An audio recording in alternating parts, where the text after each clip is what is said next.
जनतेचा अधिकार नामा जाणीव हक्काची या न्यूज चॅनल मध्ये आपले स्वागत आहे।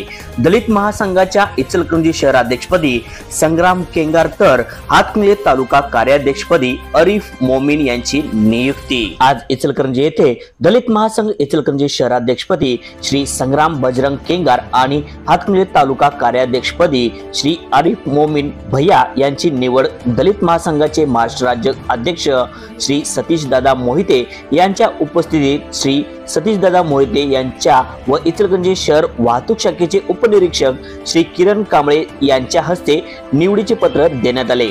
यावेळी श्री सतीश दादा मोहिते, विधानसभा भाजपाचे सरचिटणीस श्री राजू राजपुते, दलित महासंघाचे तालुका अध्यक्ष श्री खंडू कुर्णे, कोल्हाटी समाजाचे अध्यक्ष श्री शांताराम लाखे, युवा महाराष्ट्र सेना जिल्हा अध्यक्ष श्री हुसेन पटेल, श्री अलिशा आवळे, युवा नेते श्री संजय तडाखे, श्री आशिष आवळे, देवराज जाधव, हनुक कांबळे, तानाजी भोरे, संभाजी आवळे, अमर आवळे व इतर कार्यकर्ते दलित महासंघाचे उपस्थित होते।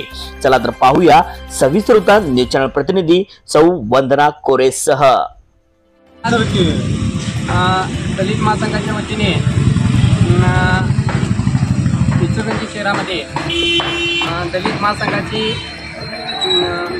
बैठक झाली, तालुका विभागीय बैठक। या बैठकीमध्ये सर्वांमध्ये संग्राम केंगार त्याची दलित महासंघ शहराध्यक्षपदी निवड झाली असून दलित महासंघाच्या वतीने एकमताने आणि दलित महासंघाचे महाराष्ट्र राज्याध्यक्ष सुधाकररावजी वायदंडे सर यांच्या आदेशाने संग्राम केंगार यांची दलित महासंघ शहराध्यक्षपदी निवड केली असून भावी तसेच आरिफभाई मोमीन यांची हातकणंगले तालुका कार्याध्यक्षपदी निवड केली असून या दोघांनाही भावी यांच्या कार्यात माझ्या शुभेच्छा।